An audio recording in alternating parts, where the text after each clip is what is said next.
அன்புக்குரியவர்களை, இன்று நம்முடைய தாயாம் திரு அவையானது அரசியான புனித கன்னி மரியா விழாவை கொண்டாடுகிறது.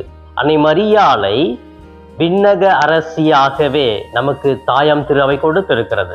எனவே விண்ணகம் சென்ற 8வது நாளிலே நம்முடைய தாயாம் திரு அவையானது அன்னை மரியாள் அரசி என்ற ஒரு விழா நமக்கு நினைவுபடுத்தி கொண்டாட வைக்கிறது.